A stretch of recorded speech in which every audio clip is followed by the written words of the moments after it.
Assalamualaikum warahmatullahi wabarakatuh. Waalaikumsalam warahmatullahi wabarakatuh. Hari ini saya Nur Laila, CGB Angkatan 7, Kabupaten Brebes, dan rekan saya Bapak Sunanto akan melakukan kegiatan supervisi klinis sebagai bentuk bagian dari refleksi kemampuan diri yang nantinya akan menjadi bahan untuk pengembangan kompetensi diri kami sebagai guru. Pertama-tama saya ucapkan terima kasih kepada Ibu Fasilitator, yaitu Ibu Diani Rais SPD MPD, kemudian pada Bapak pengajar praktik saya, yaitu Pak Endro Supriyanto SPDSD, atas segala bimbingannya sehingga saya sampai di modul 2.3 ini. Dalam modul ini ada praktik baik, yaitu kegiatan supervisi klinis. Nah, untuk kegiatan supervisi klinis ini saya bersama rekan saya Bapak Sunanto di sini akan melaksanakan praktik baik berupa aksi nyata, yaitu observasi di kelas. Nah, untuk tahapannya sendiri yaitu yang pertama pra-observasi, kemudian yang kedua observasi, dan yang ketiga pasca observasi. Langsung saja dengan Bapak Sunanto kita akan melakukan kegiatan pra-observasi ya Pak. Jadi kegiatan ini hanya sekedar bincang-bincang mengenai apa yang akan Pak Nanto persiapkan di supervisi di kelas nanti. Iya, relax aja ya Pak. Jadi mudah-mudahan apa yang akan dilaksanakan di kelas kita obrolkan dulu sekarang Pak. Kira-kira apa saja yang ingin Bapak lakukan di kelas nanti. Nanto, selamat pagi. Pagi.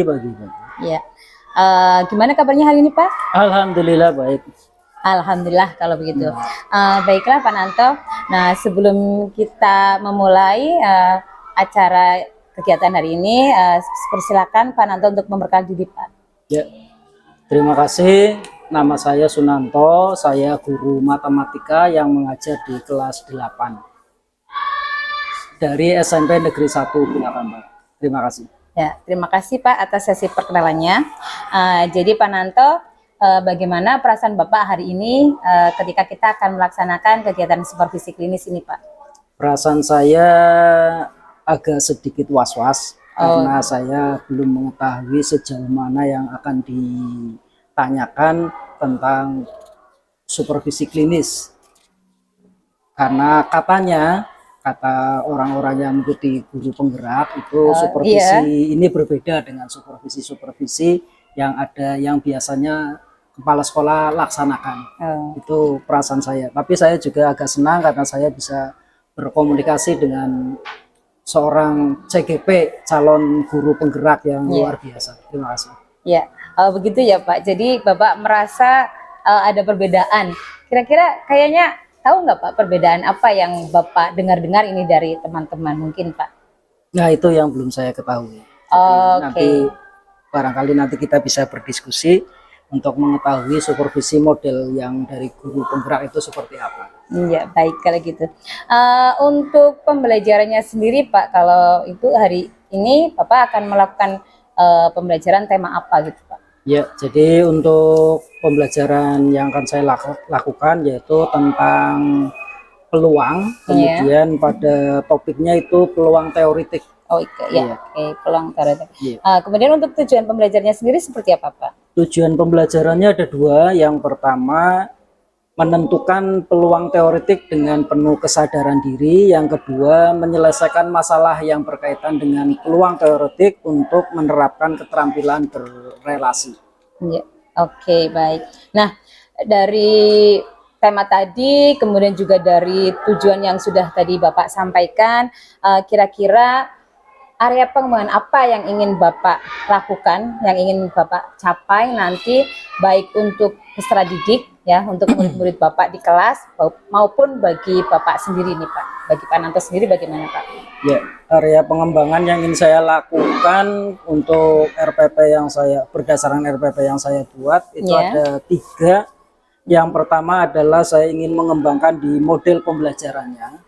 Model pembelajaran yang saya gunakan adalah model pembelajaran berbasis masalah.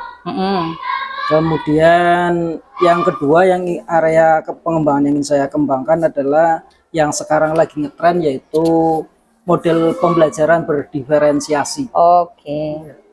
Kemudian yang ketiga adalah area pengembangan yang tiga yang ingin saya laksanakan pada sesuai dengan RPP, yaitu tentang pembelajaran sosial emosional. Oh iya. Jadi ada tiga area yang ingin saya kembangkan di RPP ini. Terima kasih. Oke, berarti ada 3 ya Pak. Ya. Nah, tentunya ketika Bapak membuat rancangannya ya Pak untuk pembelajaran di kelas nanti berdasarkan area yang pengembangan yang ingin Bapak capai. Nah, kira-kira ada hambatan atau tantangannya enggak Pak? Maksudnya ketika menyusun barangkali ada kesulitan atau apa yang harus Bapak tambahkan atau bagaimana mungkin ya? Bisa dijelaskan? Hambatan ketika saya menyusun RPP ini, hambatannya yaitu tentang pembelajaran berdiferensiasi di sana, karena terus terang baru beberapa kali ini saya menerapkan model pembelajaran ini. Hambatan yang sering terjadi adalah di pelajaran sebelumnya, sebelum di peluang teoretik ini saya sudah menerapkan di peluang empirik. Itu ketika membagi kelompok, mana kelompok yang sudah mampu, mana kelompok yang belum mampu, mana kelompok yang sudah menguasai konsep, mana kelompok yang belum menguasai konsep. Itu yang sering kadang bias di situ. Oh iya, hanya itu Pak hambatannya. Oh berarti pembagian kelompok ya yang masih bikin jadi masalah ya. Nah, tadi sudah tahu nih ada tantangannya juga, hambatannya. Kalau begitu agar hambatan itu nanti ketika di kelas itu bisa terminimalisir ya Pak, kira-kira strategi apa nih yang akan Bapak sudah persiapkan untuk mengurangi hambatan tadi? Syukur-syukur sih menghilangkan ya Pak, bisa menyelesaikan lah hambatan atau tantangan tadi Pak. Ya, strategi yang ingin saya terapkan karena saya menggunakan pembelajaran berbasis masalah atau PBL. Strateginya yaitu yang pertama di pendahuluan, di situ ada persiapan atau orientasi, kemudian ada bagian yang kedua adalah apersepsi. Dari sekian aktivitas yang akan dilaksanakan oleh murid, yaitu ada 5 aktivitas. Kemudian untuk di bagian inti itu ada fase-fase yang akan saya laksanakan sesuai dengan fase yang ada pada pembelajaran berbasis masalah. Yang pertama adalah mengorientasi peserta didik pada masalah. Yang kedua adalah mengorganisasi peserta didik untuk belajar. Yang ketiga adalah membimbing pemecahan masalah. Yang keempat adalah mengembangkan dan menyajikan hasil karya. Yang kelima adalah menganalisis dan mengevaluasi proses pemecahan masalah. Itu yang di bagian inti. Nanti ada beberapa aktivitas yang akan dilaksanakan oleh siswa. Kemudian di bagian penutup itu kesimpulan, umpan balik, kegiatan berikutnya dan terakhir salam. Itu langkah-langkahnya. Kemudian dari selain langkah-langkah yang saya gunakan, ada beberapa strategi yang lainnya adalah yang pertama, siswa itu nanti akan berdiskusi, bertanya jawab dan diskusi. Itu juga strategi yang akan saya laksanakan. Kemudian juga di samping itu nanti murid itu akan selain tanya jawab dan berdiskusi, murid akan mengerjakan lembar kerja siswa. Jadi melalui lembar kerja siswa nanti siswa itu akan melaksanakan beberapa kegiatan yang terkait dengan peluang teoretik. Kemudian strategi yang lain selain 2 itu tadi, tentang langkah-langkah diskusi, tanya jawab, kemudian mengerjakan LPM, juga nanti strategi yang lain adalah peserta didik nanti presentasi, mempresentasikan hasil diskusinya di depan kelas. Itu beberapa strategi yang akan saya terapkan di kelas di pembelajaran peluang teoretik. Iya, bagus sekali sih Pak. Nah, dari strategi tadi yang sudah Bapak sampaikan, kira-kira persentasenya untuk bisa meminimalisir tadi hambatan ya Pak? Ya, hambatannya itu maksudnya bisa terkurangi atau kayaknya terselesaikan bagaimana Pak? Hambatannya, ya jadi ketiga tadi kan hambatannya tentang pembagian kelompok ya, Iya, Bu, betul. berdasarkan dengan mana kelompok yang mampu dan mana kelompok yang tidak Nah mampu. iya, kira-kira Itu strateginya apa gitu. dari strategi yang saya sebutkan tadi ada beberapa yang belum, yaitu untuk memecahkan ini saya menggunakan strategi nanti ada kuis awal. Oh iya, betul Pakai kuis sekali. awal. Iya, iya, betul Di Pak. kuis awal itu nanti saya akan mengetahui mana kelompok yang sudah, mana siswa yang sudah menguasai konsep, mana siswa yang belum menguasai konsep. Berdasarkan itu nanti saya akan membagi kelompok menjadi 3 kelompok dari nilai kuis awal itu. Oh iya, iya betul sekali. Nah, diharapkan dari situ saya bisa mengatasi hambatan yang tadi yang ada pada saya dalam pembelajaran tentang peluang teoretik. Iya, iya. Nah, tadi sudah ini ya, Bapak sudah menyebutkan juga ternyata sudah menemukan nih apa yang menjadi hambatan dan bagaimana solusinya. Nah, kemudian kira-kira untuk supervisi klinis nanti kita persiapan sejauh mana yang sudah dilakukan Pak Nanto?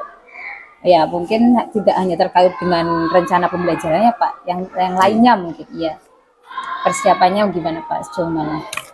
Ya, saya sudah mempersiapkan dengan baik. Saya sudah membuat perangkat pembelajaran, saya juga sudah membuat lembar kerja murid yang akan dikerjakan oleh siswa. Kemudian saya sudah menyiapkan kuis awal untuk mengetahui kemampuan siswa.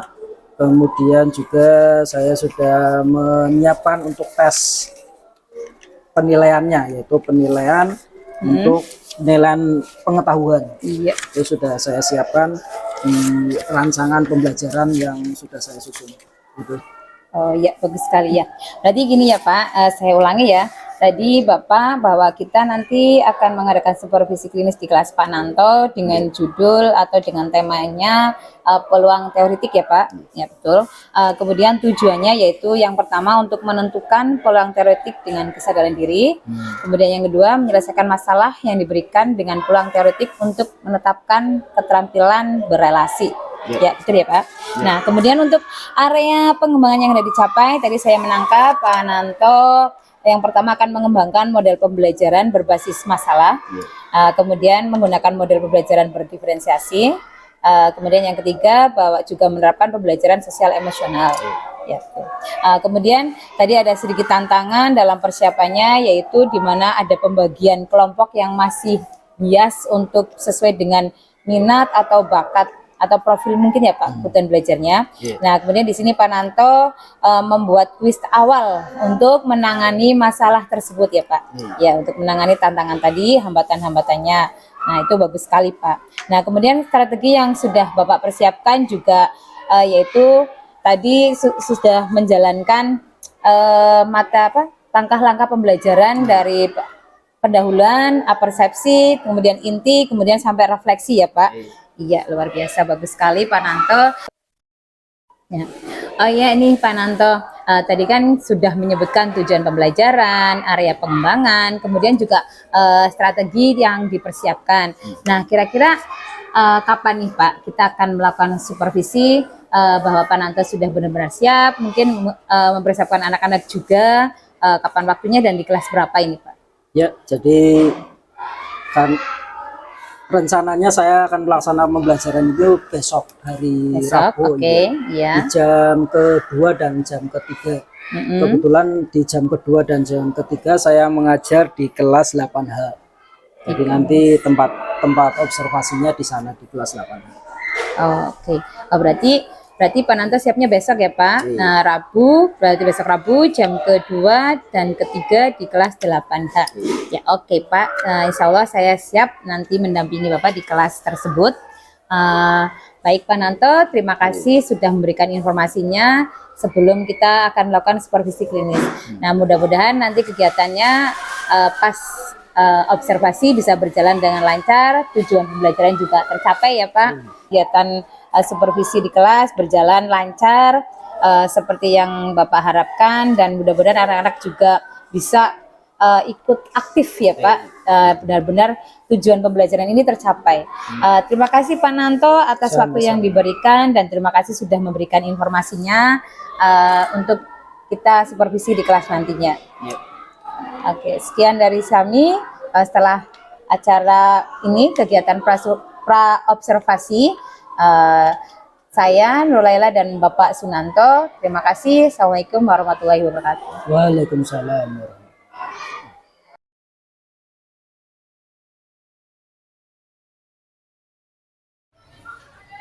Assalamualaikum warahmatullahi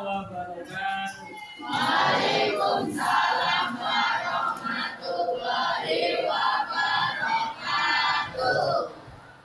Gimana kabar kalian yang ini anak? Sehat? Ya, sebelum pelajaran dimulai, mari kita berdoa dulu biar pelajaran hari ini bisa berjalan lancar. Ketuanya silakan memimpin doa.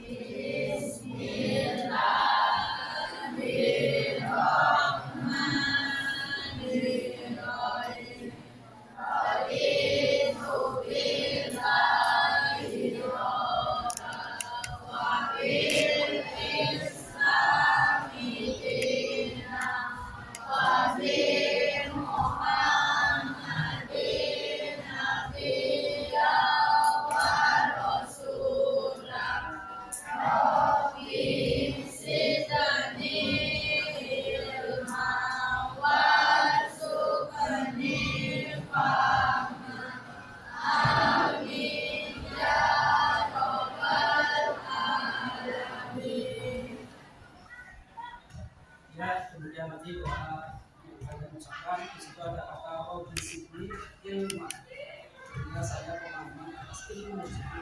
Kalian mengharapkan saya ini kalian bisa paham ilmu yang akan diberikan yang akan kalian terima pada ini. Sebelum pelajaran dimulai, kita melakukan relaksasi dulu ya. Tiga kali tegang. Silakan semuanya berdiri.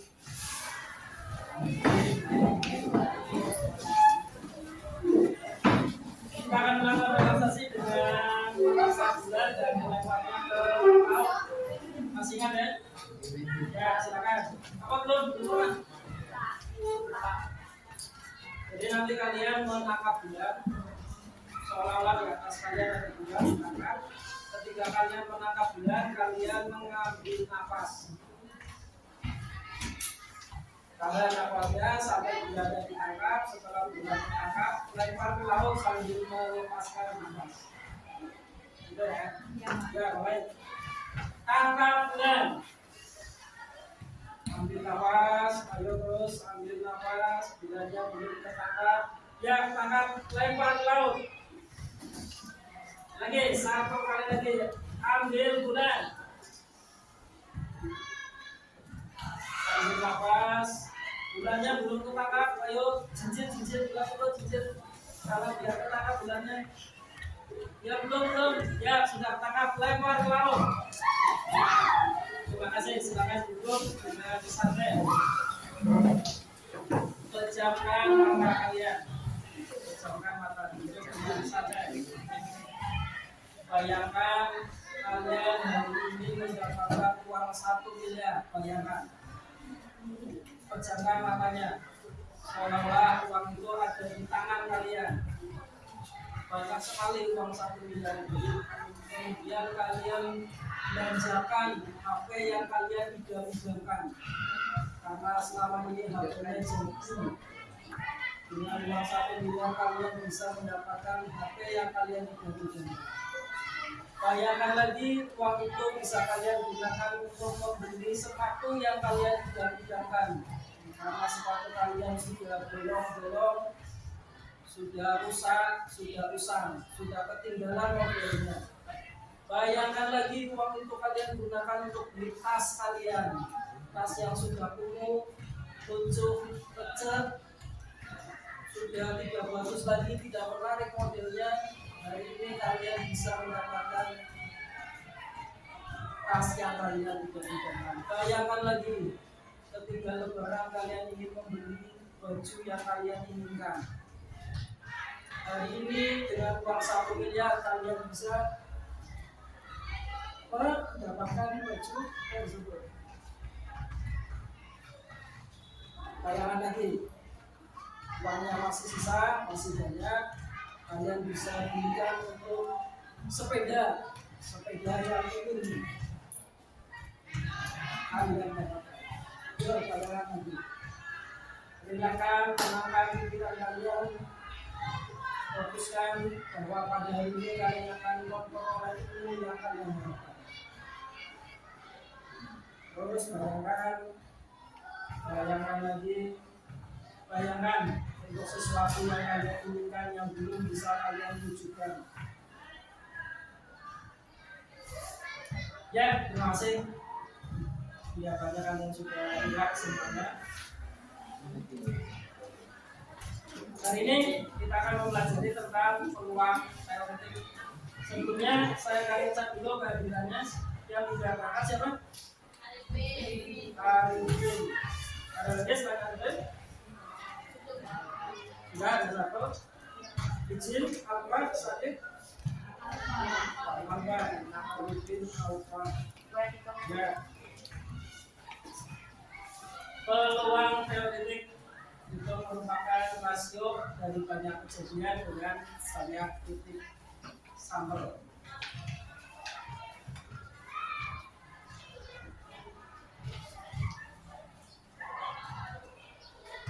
Nah, selanjutnya kita membuat kesepakatan kelas. Silakan dari nomor sini satu kesepakatan kelas yang dicapai pada hari ini. Ya, Tania, gimana? Apa Tania? Membuang sampah pada tempatnya. Nomor sini. Tidak. Gimana? Ngomong. Tidak berbicara saat guru sedang menerangkan. Tidak berbicara ketika guru sedang menerangkan. Kita ganti kalimatnya karena itu kalimat negatif ya. Ada kata tidak. Jadi yang benar adalah yang benar memperhatikan guru yang sedang menjelaskan. Gitu ya. Jadi yang pertama membuang sampah pada tempatnya, memperhatikan guru yang sedang menjelaskan. Sini silakan lagi. Ya, yang mau bilang ada, ya, yuk, sini, tiga, ya, mengerjakan tugas yang diberikan. Ya, ada lagi? Sudah tiga kesepakatan kelas. Yang pertama membuang sampah pada tempatnya, berarti menjaga kebersihan juga ya. Masuk menjaga kebersihan. Yang kedua tadi memperhatikan guru yang sedang menjelaskan. Artinya nanti kalian duduk dengan tenang, memperhatikan, fokus pada pelajaran. Tidak alami sendiri. Tapi karena kalimat negatif tidak boleh, tidak alami sendiri tidak boleh, maka diganti dengan memperhatikan dengan baik. Kemudian tadi yang ketiga mengerjakan tugas yang diberikan oleh guru. Jadi nanti tugas-tugas yang akan diberikan itu nanti dikerjakan dengan baik. Ya, itu kesepakatan kelasnya saya kira cukup. Selanjutnya pada hari ini tujuan pembelajaran yang akan disampaikan ada dua.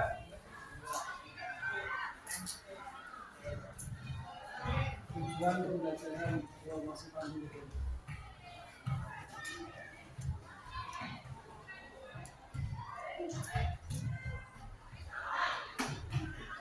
Tujuan pembelajaran.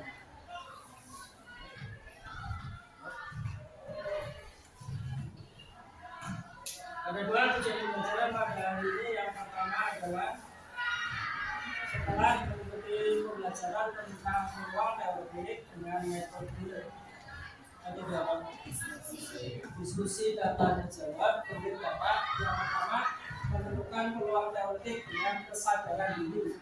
Yang kedua menyelesaikan masalah yang berkaitan dengan peluang teoretik untuk menerapkan keterampilan berrelasi. Jadi ada dua tujuan pada hari ini yang akan kalian dapatkan pada pembelajaran tentang peluang teoretik.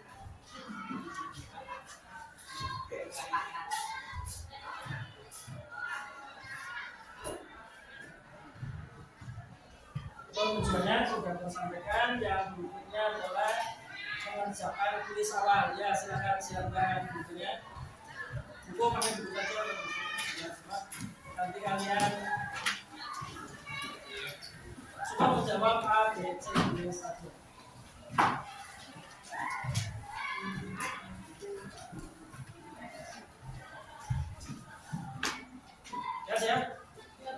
Ya, nomor 1.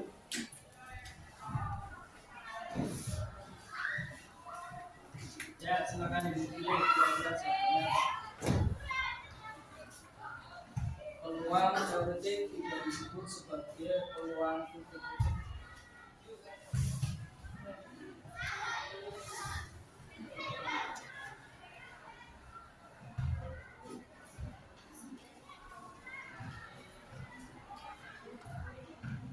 Yo, jangan dibuka-buka, tutup beli.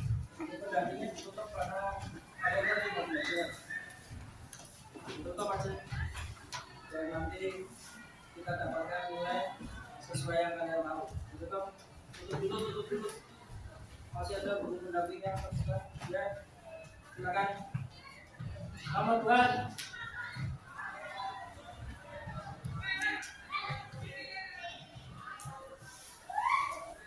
Rasio dari hasil yang dimaksud dengan semua hasil yang mungkin disebut titik-titik.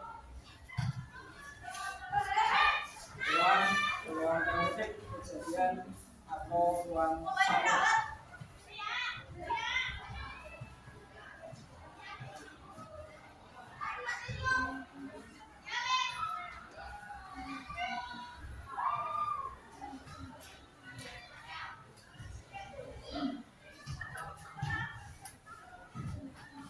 Sudah? Ya, berikutnya nomor 3.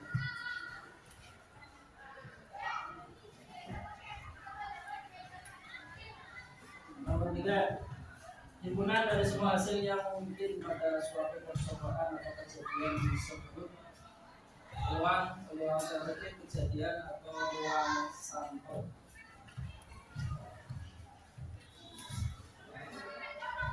Fungsinya ada kata himpunan.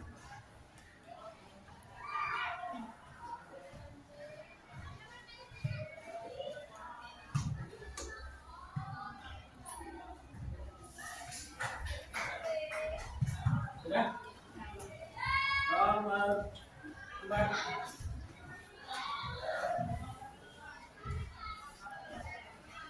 Bagian dari ruang sampel atau kemungkinan yang muncul disebut peluang teoretik kejadian atau ruang sampel.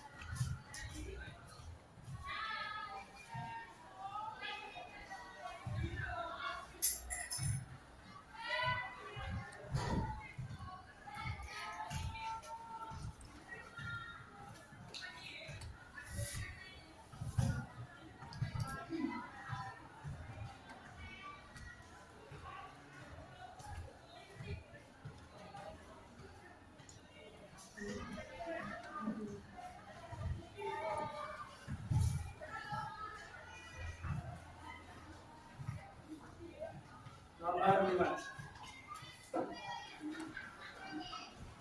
Nah, sudah ada dilakukan 1 kali peluang teoretik unsur maka dari 5 adalah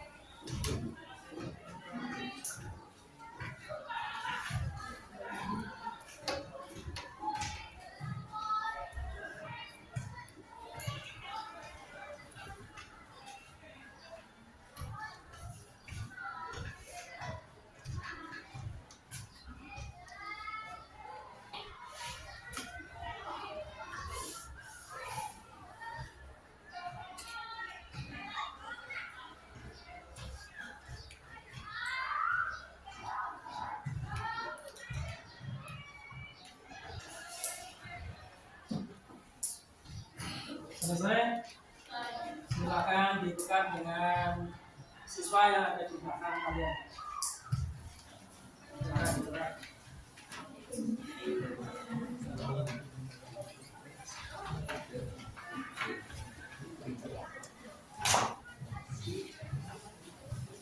Ada ya? Nomor 1 kira-kira jawabannya apa? Peluang empirik. G.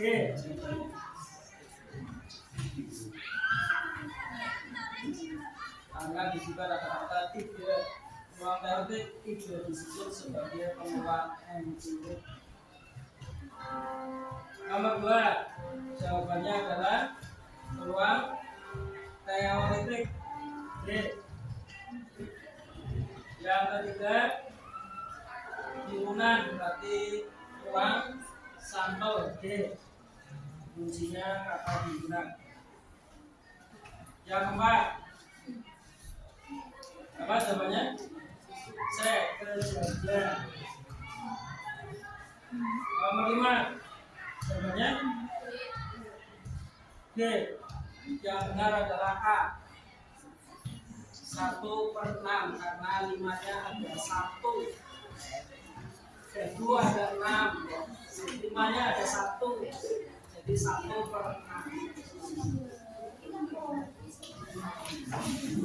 Ya, sudah kalian dapatkan nilainya.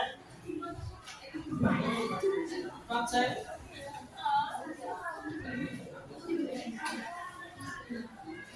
Nanti kalian akan duduk berdasarkan nilai yang kalian peroleh hari ini. Yang benar 1 angkat, kembalikan dulu, kembalikan. Biar kami tahu nilainya. Yang benar 1 angkat tangan. Tidak ada. Oh, 1, 2, 3, 4, 5, 6. Ada kan ya? 7. Yang benar 2. 8, 9, 10, 11, 12, 13, 14. Ya, berarti ini masuk ke kelompok 1. Ya, kelompok kategori 1, kelompok A. Silakan pindah ke sini. Nanti dulu bedanya. Yang benar 3. 1, 2, 3, 4, 5, 6, 7, 8. Ini nanti masuk ke kelompok yang B. Kemudian yang benar 5 dan 5 masuk ke kelompok A. Kelompok C, kelompok A, kelompok B, kelompok C. Ya, silakan duduk di kelompoknya masing-masing.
Nah, tadi sudah kalian memperoleh atau mendapatkan nilai sehingga terbentuk kelompok A, kelompok B, dan kelompok C berdasarkan nilai yang kalian peroleh.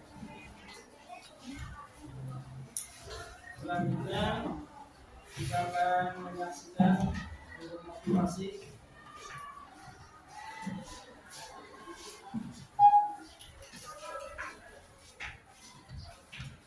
Motivasinya adalah seorang yang dulunya bekerja di pabrik, dia ingin sukses, peluang sukses, kemudian dia berjualan, keluar dari pabrik, kemudian berjualan. Jualannya cukup kreatif karena ini belum ada yang di sini. Biasanya kan pakai pisang, ini dengan kreativitas dia menggunakan kata, itu namanya peluang.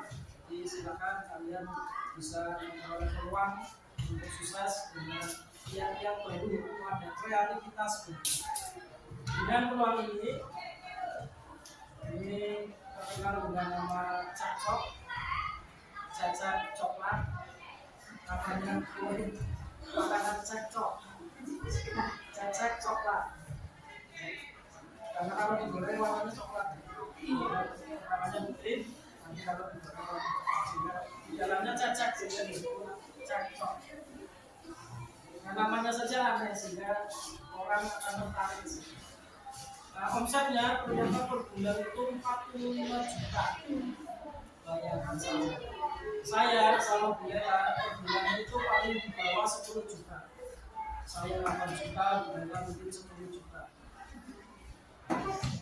Oh, sebaliknya. Itu ya, itu 45 juta per bulan. Jadi jauh sekali.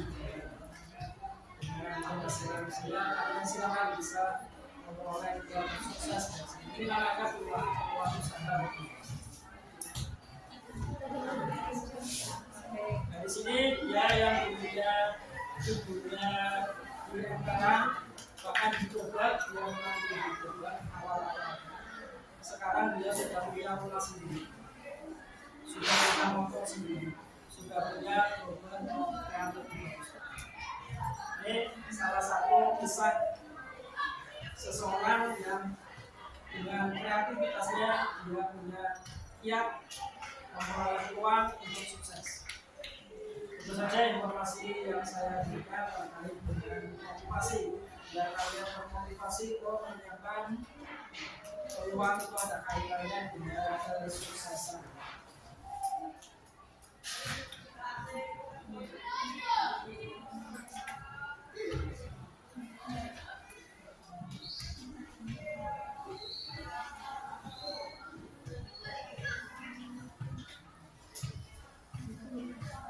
Ya, kegiatan selanjutnya kegiatan ini yang pertama adalah mencermati permasalahan.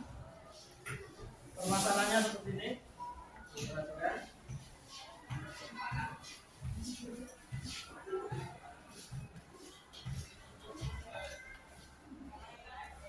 Ini permasalahan. Ada sebuah permasalahan. Permasalahannya adalah dalam sebuah kotak terdapat 4 kelereng merah, 5 kelereng hijau, 7 kelereng kuning. Jika diambil sebuah kelereng, seharusnya tentukan keluar kelereng merah.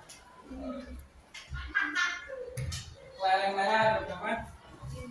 Ada 5. 5 apa 4? Kelereng merah? 4. Berarti hanya 4 ya. Hanya 4.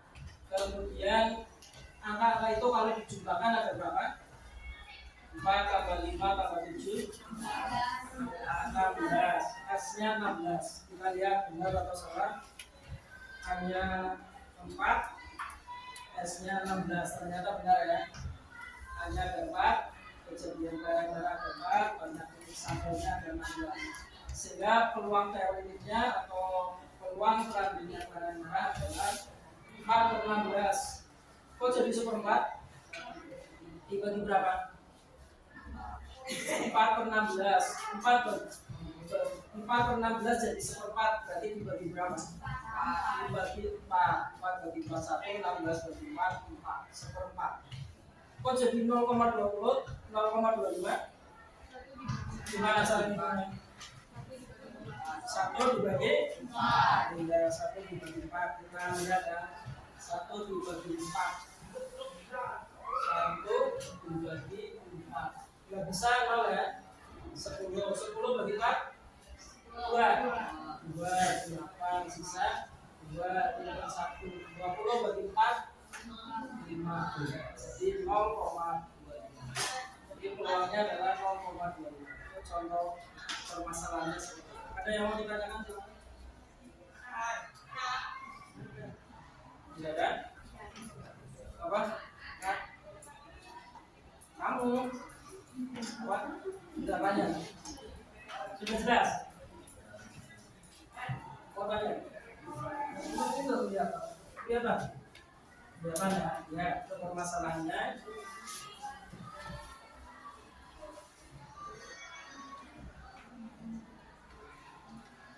Yang kedua adalah penjelasan terkait dengan peluang teoretik. Nah, tadi adalah contoh pada kelereng. Nah, bagaimana kalau pada kalau pada pada selain kelereng, misalnya pada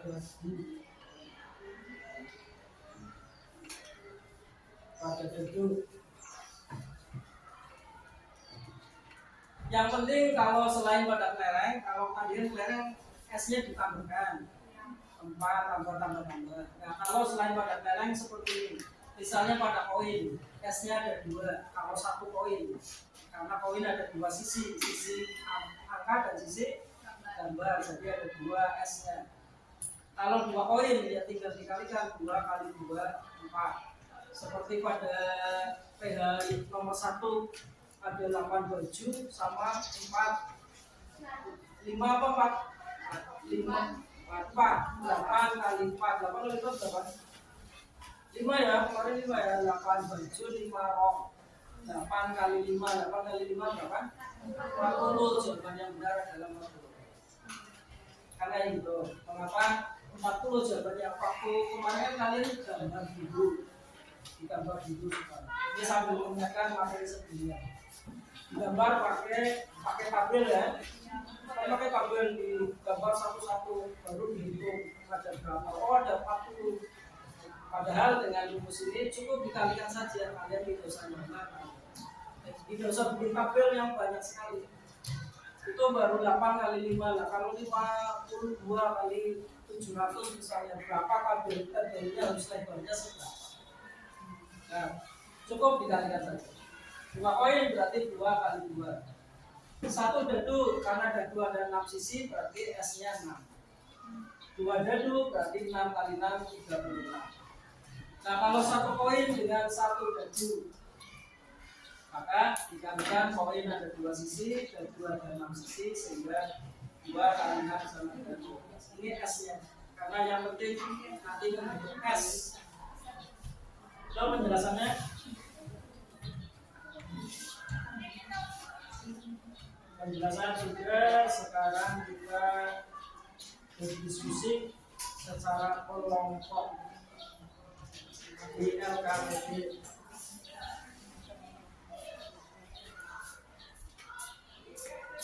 LKPM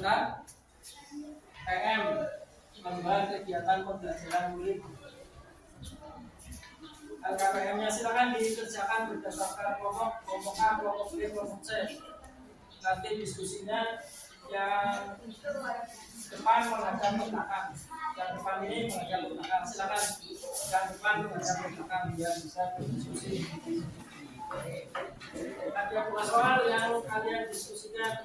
Ini soalnya yang satu, yang kedua.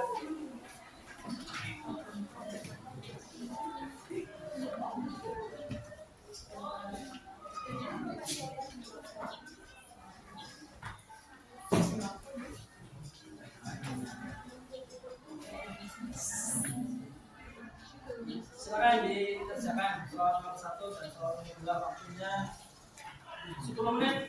Setelah itu nanti presentasi kelompok A, presentasi kelompok B, presentasi kelompok C, presentasi. Silakan waktunya 10 menit untuk mengerjakan nomor 1 dan nomor 2.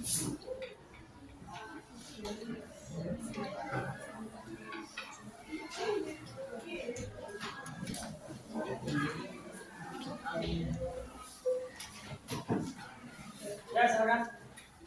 Datang ke sana. Nanti yang nyatet jangan di sini. Yang ke sana yang silakan. Langsung.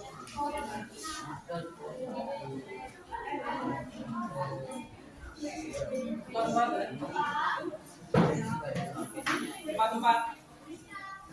Empat.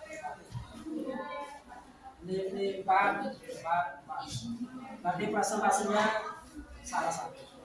Ini juga ya 4 orang. 4 orang berdiskusi mengerjakan nomor 1 dan nomor 2. Ya, silakan. Ini juga 4 orang. 4 orang.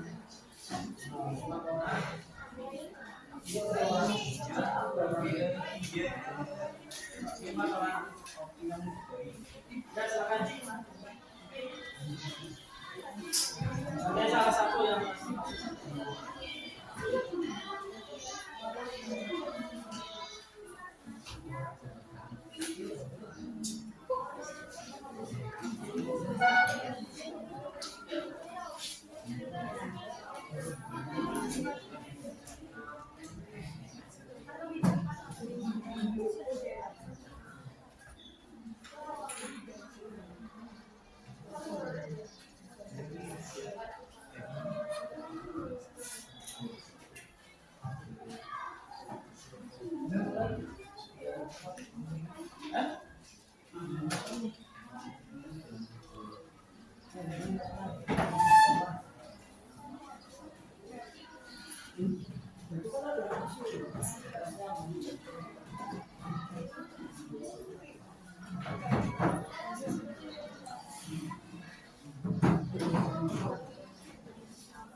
Kalau kelompok sini tidak saya bimbing ya, karena sudah mengerti. Saya anggap kelompok yang sudah mengerti. Kalau yang saya bimbing kan sudah.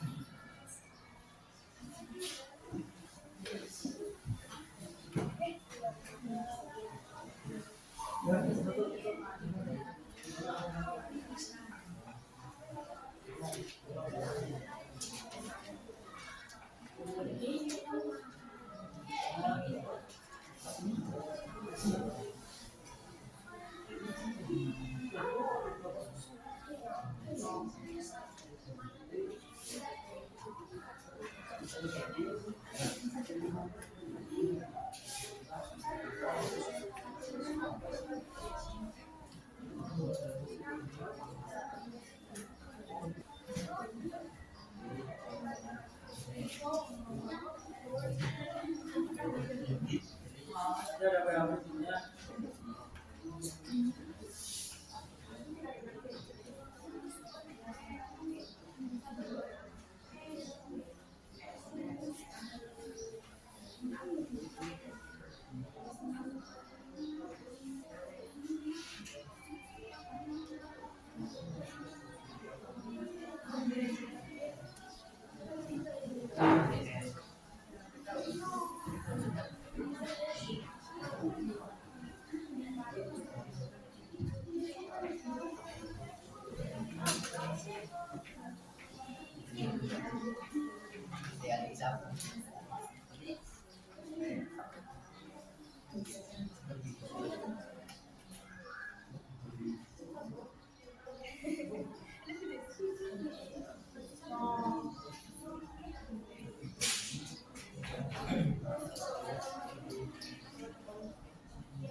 waktunya sudah selesai. Karena waktunya presentasi.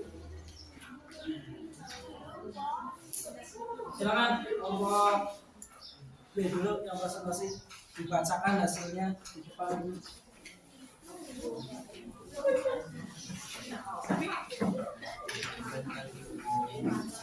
Dua orang aja nggak usah banyak-banyak.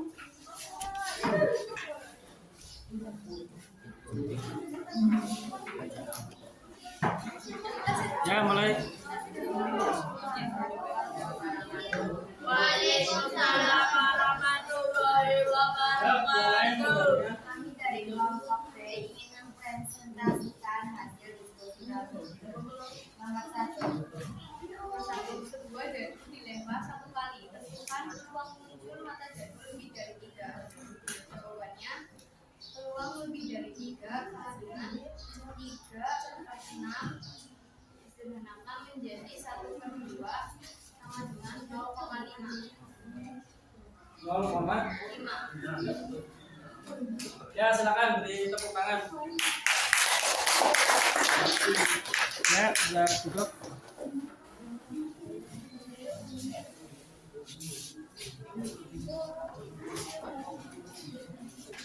Hasilnya 0,5. Bagaimana kelompok A? Benar atau salah? Ya, kelompok C? Belum ketemu. Hasilnya 0,5 karena yang ditanya adalah mata jadul lebih dari 3 berarti 4, 5, 3 ya. Peluang mata jadul tadi sudah diketahui 6, jadi 3/6. 3/6 itu 0,5 kelas tengah. Selanjutnya kelompok yang presentasi silakan. Ahas sama laporan kemarin 2A atau 2B. Nanti di sana 2A atau 2B. Ada saja pun.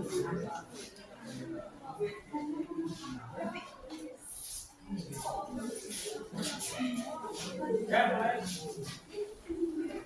Yang lain mau tanya? Assalamualaikum warahmatullahi wabarakatuh. Waalaikumsalam warahmatullahi wabarakatuh. Kami dari kelompok A akan mempresentasikan hasil diskusi kami.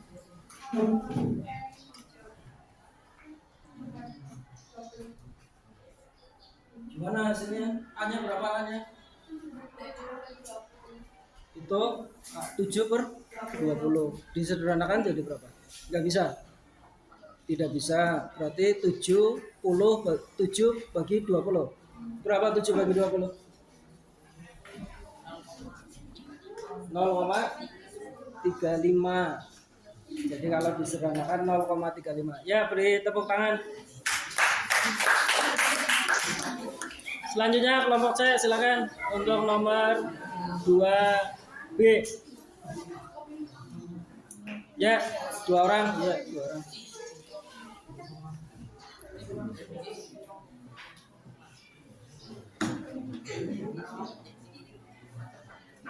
Ya, biar nanti cukup waktu untuk penilaian.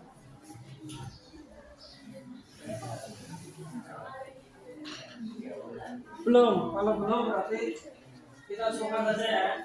Yang penting kalian sudah tahu cara mengerjakannya. Selanjutnya,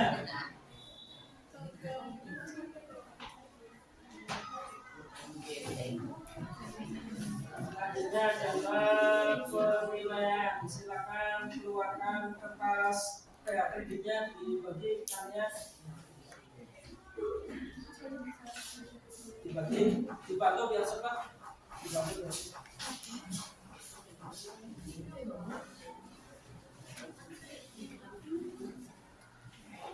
Ini soalnya, silakan langsung dijawab.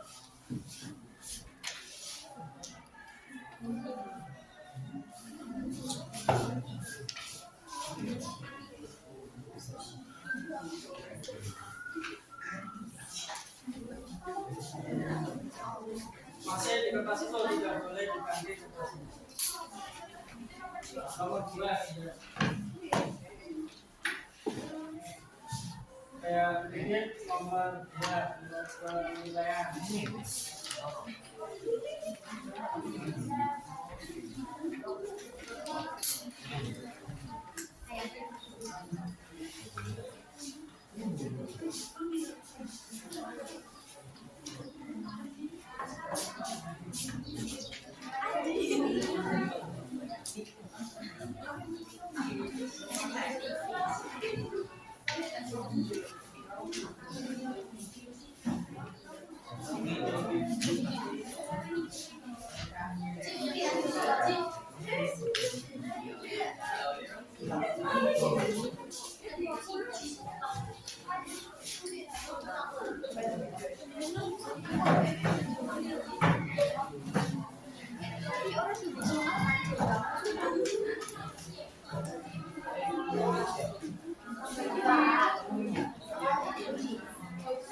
Langsung jawaban. Waktunya 10 menit. Langsung jawaban, soalnya tidak usah ditulis.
Yo, 2 menit lagi. 2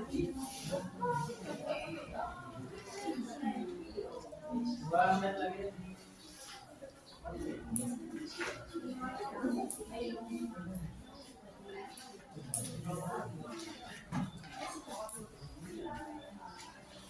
Itu berarti nanti ditentukan kalian.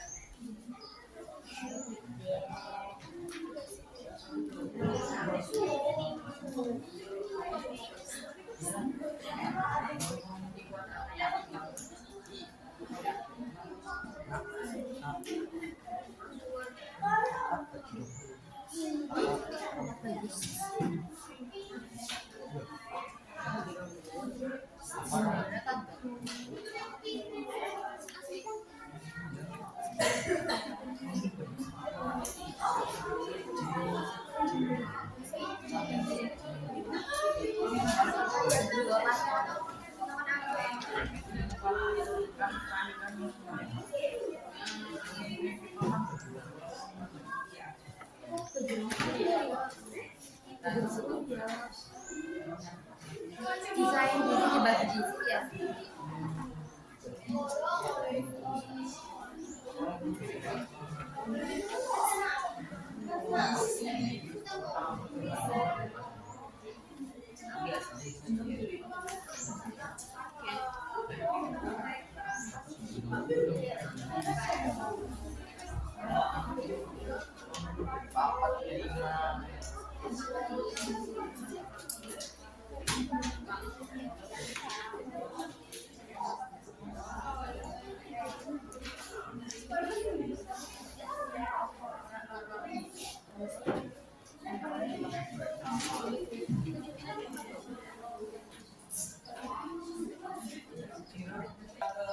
Bagian penutup.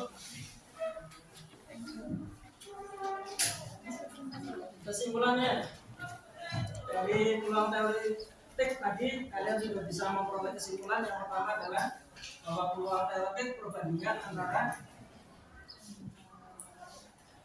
banyaknya kejadian ya dibagi banyaknya titik sampel A dibagi S, A dibagi S. Itu kesimpulan yang kita dapatkan terkait dengan peluang teoretik. Kemudian refleksi, bagaimana perasaan kalian pada ini? Senang, sedih, bahagia, senang, karena apa? Pelajarannya enak, menegangkan apa tidak? Jadi kalian sudah merasa senang di pelajaran pada hari ini. Selanjutnya pada pertemuan berikutnya nanti kita akan belajar tentang frekuensi harapan. Jadi tadi sudah kita pelajari tentang peluang teoretik. Nanti pada pertemuan berikutnya kita akan belajar tentang frekuensi harapan, termasuk interval dari frekuensi harapan.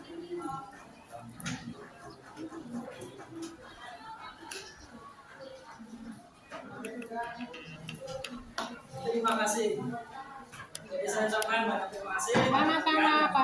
Kalian pada hari ini cukup antusias, cukup aktif, cukup bisa bekerja sama dengan baik, dan yang penting adalah tadi kalian menyepakati apa yang telah kalian buat di kesepakatan kelas. Itu yang penting.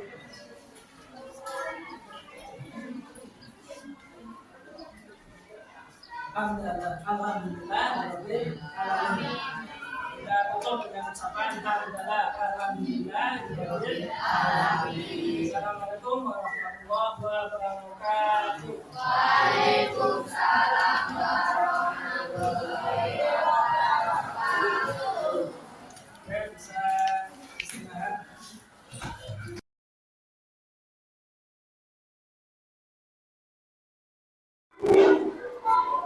Assalamualaikum warahmatullahi wabarakatuh. Waalaikumsalam. Saya CGB Angkatan 7 Nur Laila SPD dari SMP Negeri 1 Bulakamba, Kabupaten Brebes. Di sini bersama Bapak Sunanto akan melakukan kegiatan percakapan pasca observasi, di mana untuk kegiatan observasi sendiri sudah dilaksanakan sebelumnya ya Pak. Nah di sini juga ada Bapak pengajar praktik saya, Pak Endro Suprianto, yang nantinya akan melihat dan membimbing kami dalam kegiatan pasca observasi ini. Baiklah Pak Nanto, bisa kita mulai ya Pak? Ya. Terima kasih Pak Nanto. Kemarin kan saya sudah masuk kelas Bapak dan melakukan observasi. Nah, pada saat diobservasi ada saya di kelas, gimana perasaannya Pak? Perasaannya agak grogi. Oh iya. Biasanya kan saya ngajar tidak ada yang observasi. Iya. Ada yang observasi jadi agak grogi. Iya. Jadi apa yang kadangkala apa yang sudah saya persiapkan dengan baik, karena ada rasa grogi itu akhirnya ada sesuatu yang apa ya, yang kurang gitu, yang harusnya maksimal jadi kurang maksimal. Oh iya gitu. Tapi kemarin saya lihat sudah luar biasa kok Pak ya di kelas ya. Nah saya lihat di sini ketika Bapak melakukan pembelajaran di kelas ya Pak, saya melihat ada tujuan pembelajaran. Kira-kira tujuan pembelajarannya apa sih Pak kemarin? Ya, jadi ketika kemarin saya mengajar itu tujuan pembelajarannya itu menentukan peluang teoretik dengan penuh kesadaran diri. Kemudian yang kedua adalah menyelesaikan masalah-masalah yang berkait dengan peluang teoretik untuk menumbuhkan keterampilan berrelasi. Oke, iya. Nah, dari tujuan pembelajaran yang tadi Bapak sampaikan, kira-kira apakah sudah direalisasikan atau sudah disampaikan anak-anak, Pak? Ya, jadi dari dua tujuan itu secara kalau di dalam bentuk angka itu berarti sudah mencapai angka 8. Sudah terlaksana, yaitu anak dengan kesadaran diri bisa mencermati buku, pada saat itu mencermati materi dengan baik, kemudian pada saat belajar kelompok mereka sudah menunjukkan kemampuan berrelasi untuk menyelesaikan soal-soal yang terkait dengan peluang teoretik. Oh iya, bagus sekali. Nah, tadi tujuan berarti kan sudah mulai 80% ya Pak, masuk ya tujuannya. Nah, untuk proses pembelajarannya sendiri bagaimana Pak untuk mencapai tujuan tersebut? Proses pembelajarannya berjalan dengan lancar, tidak ada hambatan, meskipun di situ saya masih melihat ada beberapa siswa yang kurang aktif. Nah, mengapa saya menyebutnya pada angka 8? Karena ada beberapa siswa yang masih kurang aktif, belum bisa mengikuti kegiatan dengan baik. Nah, ini proses pembelajarannya. Jadi dari mulai pendahuluan, proses pembelajarannya mulai dari pendahuluan, kemudian dari kegiatan itu, kemudian dari penutup. Kemudian strategi yang saya gunakan di pembelajaran itu yaitu strategi pembelajaran berbasis masalah. Iya. Selain itu ada lagi nggak Pak? Maksudnya selain berbasis masalah, mungkin ada pembelajaran proses yang lain? Ya, jadi selain berbasis masalah, saya juga menerapkan pembelajaran diferensiasi, karena pelajaran diferensiasi ini kan sedang ngetren-ngetrennya. Jadi saya mencobalah, mencoba di kelas pembelajaran diferensi, yaitu diferensiasi konten. Oh iya, bagus sekali. Nah, dari tadi PBL, kemudian dari diferensiasi sendiri, keberhasilan PBL sejauh mana prosesnya di kelas, juga diferensiasinya Pak? Keberhasilannya? Iya, maksudnya proses di kelasnya bagaimana untuk PBL-nya sendiri? Jadi sesuai dengan yang diamati oleh Bu Lela sendiri di kelas itu, pada pelaksanaannya di PBL-nya sudah memenuhi sintak dari PBL. Jadi sintak-sintak yang dari PBL saya coba dilaksanakan di pembelajaran itu sesuai dengan RPP yang saya susun. Kemudian dari diferensiasinya tadi saya sudah menyebutkan bahwa diferensi yang coba saya terapkan di pembelajaran itu yaitu diferensiasi konten. Iya, diferensiasi konten sendiri itu menurut Pak Nanto yang seperti apa Pak? Jadi diferensiasi konten itu diferensi yang berdasarkan penguasaan materi dari siswa. Jadi untuk mengetahui penguasaan materi siswa ini, saya itu melaksanakan pembelajaran diawali dengan kuis awal. Kuis awal ini tujuannya untuk mengetahui kesiapan siswa. Jadi siswa mana yang sudah siap, siswa mana yang belum, dan siswa mana yang sedang saja. Maka di pembelajaran itu saya bagi menjadi 3 kelompok. Kelompok yang belum siap, kelompok yang sedang, kemudian kelompok yang sudah siap. Itu saya bagi seperti itu berdasarkan nilai kuis awal. Iya. Nah, itu untuk mencapai tujuan dari pembelajaran untuk melaksanakan pembelajaran diferensiasi konten yang menurut saya gitu. Oh iya. Saya seperti Berarti menurut Harisnya Prananto konten itu berarti membagi anak berdasarkan kemampuannya ya Pak, kesiapan awalnya memahami konsep belajarnya. Kira-kira keberhasilannya sendiri di kelas ketika anak melaksanakan diferensiasi konten tadi berapa persen? Apa mungkin ada penilaiannya mungkin Pak di kelas seperti apa gitu untuk mengetahui bahwa anak itu benar-benar melaksanakan diferensiasi yang seperti yang Bapak inginkan begitu? Ya, jadi ketika saya menerapkan ini di kelas ternyata kebanyakan siswa itu pada posisi sedang, sehingga akhirnya kelompok banyak sekali di sedang, di rendah sedikit, di rendah banyak, di sedang lebih banyak, di yang tinggi, nilai yang tinggi itu sedikit. Itu ketika saya memperoleh kuis awal, hasil dari kuis awalnya seperti itu. Jadi posisi anak itu pada posisi sedang. Oh iya. Nah, akhirnya saya gridnya saya turunkan lagi. Yang posisi rendah itu biar jumlahnya berimbang antara yang rendah, sedang dan itu gridnya saya turunkan lagi biar kelompok itu tidak menumpuk di kelompok sedang. Itu yang terjadi di pembelajaran tersebut. Nah, menurut Bapak tadi kan sudah ada yang grade-grade-nya ya, dibagi grade sedang, tinggi, kemudian rendah. Nah, kalau begitu dengan proses tadi diferensiasi yang Bapak lakukan berarti sudah sejauh mana mendekati keberhasilannya? Apakah sudah benar-benar berhasil sesuai atau? Nah itu makanya saya mengatakan 80% karena saya belum bisa melaksanakan diferensiasi konten sepenuhnya sampai 100%. Karena itu tadi kenyataannya, karena ada penumpukan kelompok yang seharusnya menurut teori kalau kelompok sedangnya itu banyak sekali, ya kelompok sedang itu tetap dijadikan satu tapi dibagi 2. Jadi nanti kelompok tinggi biarkan, kelompok rendah biarkan, kelompok sedangnya yang ini tetap tidak boleh dimasukkan ke kelompok yang tinggi. Tapi kan karena biar tempat duduknya itu merata, akhirnya saya masukkan kelompok sedangnya separuh masuk ke kelompok tinggi. Tapi sebenarnya itu siswa yang kelompok sedang, bukan kelompok yang tinggi. Jadi saya pisahkan meskipun dia duduk di kelompok tinggi, tapi saya pisahkan. Tidak di sepenuhnya lah sebagai kelompok tinggi itu tidak. Iya betul. Kemarin saya juga lihat seperti itu, bagus sekali ya Pak. Kemudian mengenai prosesnya nih Pak, dari diferensiasi tadi kan tadi Bapak baru mengatakan adanya diferensiasi konten. Nah, bagaimana dengan yang lainnya? Apakah Bapak melakukan diferensiasi yang lain di kelas kemarin? Menurut Bapak, apakah hanya Bapak melakukan itu diferensiasi konten atau bagaimana? Mungkin ada prosesnya, mungkin ada produk. Nah, kalau produk tidak, karena tidak sampai berarti tidak ada ya Pak. Iya.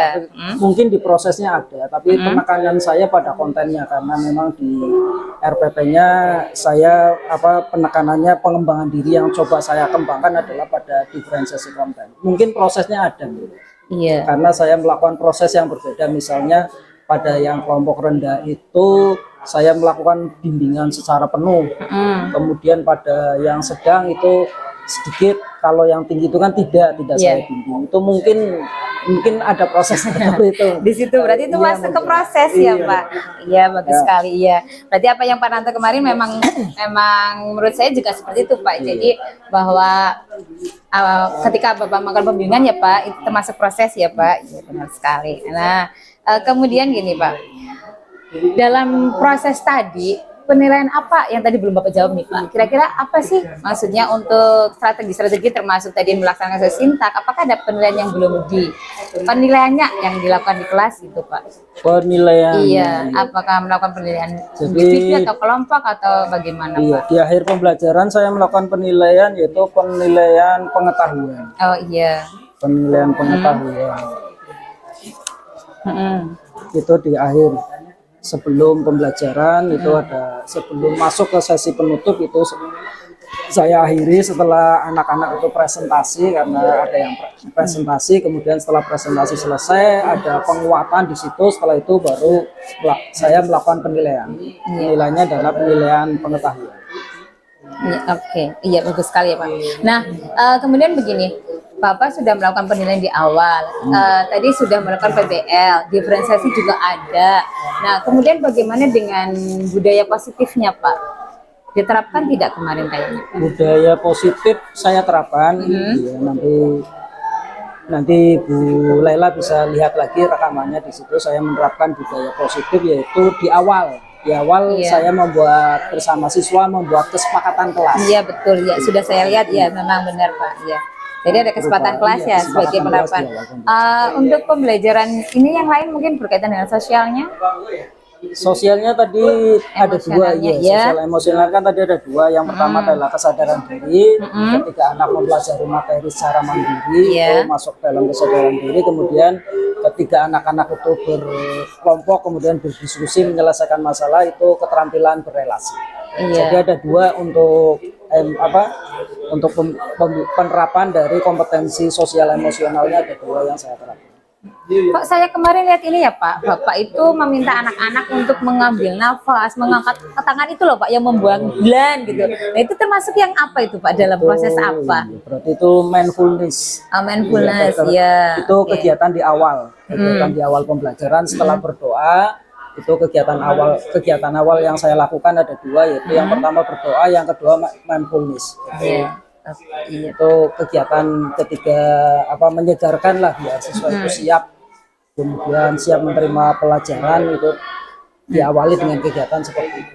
Iya bagus sekali. Nah, saya memang melihat kemarin luar biasa Pak Nanto. Kemudian ini tadi Bapak menyatakan bahwa proses yang berlangsung di kelas itu hanya bisa, mungkin menurut pendapat Bapak sendiri adalah berlangsung keberhasilannya 80%. Nah, kira-kira strategi apa ke depannya yang akan Bapak gunakan agar yang 80% tadi bisa sampai 100% Pak? Strateginya? Iya, mungkin dari medianya atau bagaimana Pak? Iya. Kelihatannya nanti saya akan memaksimalkan di LKPD-nya. Oh iya. Saya melihat itu LKPD-nya masih belum maksimal, karena di situ di LKPD-nya siswa itu masih belum paham. Kelihatannya petunjuk, instruksi dan sebagainya lebih diperjelas lagi, perlu kejelasan lagi di situ di LKPD. Kemudian pada diferensiasinya mungkin harus ditambah dengan diferensi produk misalnya, sehingga nanti siswa lebih siap lagi. Kan biasanya kalau siswa disuruh nanti anak-anak mau bawa ini ya, itu kan biasanya siswa lebih siap. Ini saya mau belajar apa sih ya, itu kan biasanya lebih siap, sehingga nanti nilai kuis awalnya itu akan lebih nilainya tidak ngeblok di kelompok tengah ataupun kelompok rendah. Oh, berarti ini mungkin ya, anak itu membawa peraga sendiri atau bagaimana Pak? Iya, jadi kan kalau berkelompok itu kan kalau kelompok biar lebih kan, paham. Itu siswa memanfaatkan alat peraga yang kalau ingin membuat produk, biasanya saya itu memanfaatkan alat-alat dari benda bekas yang ada pada siswa.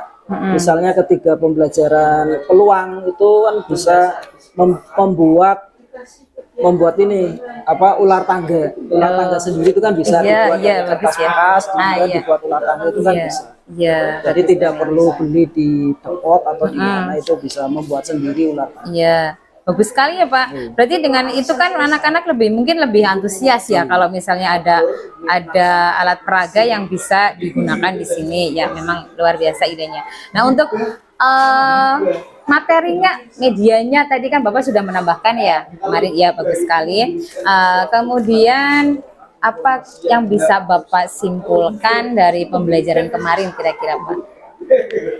Menurut Bapak, iya. Kesimpulannya pada pembelajaran kemarin itu anak-anak itu sudah bisa mengungkapkan tentang materinya. Karena ketika di materi kesimpulan itu ada siswa yang langsung angkat tangan kemudian menyebutkan apa itu peluang teoretik. Itu kesimpulan yang pertama. Kesimpulan yang kedua, pada pembelajaran kemarin anak-anak sudah bisa menyelesaikan masalah-masalah yang terkait dengan peluang teoretik. Iya, oke. Menyelesaikan. Nah tadi Berarti Bapak sudah mengatakan bahwa kesimpulannya sudah siap lah mengikuti, kemudian sudah bisa menyelesaikan, dan mungkin kedepannya ini ya Pak, Bapak bisa menggunakan, menurut Bapak sendiri tadi ya bilang apa, menggunakan media atau peraga ya yang lebih baik lagi ya.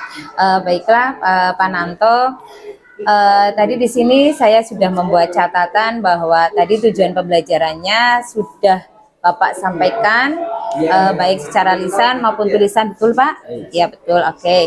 Kemudian berikutnya saya juga mencatat bahwa untuk model pembelajarannya Bapak gunakan adalah pembelajaran berbasis masalah, kemudian juga pembelajaran berdiferensiasi, gitu. Ya. Dari pembelajaran berdiferensiasi tadi Bapak sudah mengatakan ada pembelajaran diferensiasi konten, kemudian ada proses ya Pak yang tanpa disadari memang sudah dilakukan, betul ya. Untuk produknya sendiri Tidak. oh tidak ada, baik. Kemudian untuk pengelolaan kelasnya saya rasa Bapak luar biasa sudah memasukkan budaya positif di situ ya Pak. Ya, kemudian ada apa tadi, mindfulness ya, benar sekali. Kemudian juga ada penerapan PSE. Iya, iya baik sekali. Nah, dari keberhasilan tadi, karena kata Bapak hanya mencapai berapa tadi Pak? 80%. Nah, berarti hanya ini ya Pak, ada strategi tambahan mungkin. Iya, baik sekali. Oke, baik sekali, strategi tambahannya luar biasa. Semoga untuk pertemuan berikutnya bisa diterapkan ya Pak ya. Terima kasih atas waktunya. Sudah bekerja sama dengan saya. Nah, kemudian sekian dari kami. Terima kasih. Assalamualaikum warahmatullahi wabarakatuh. Waalaikumsalam.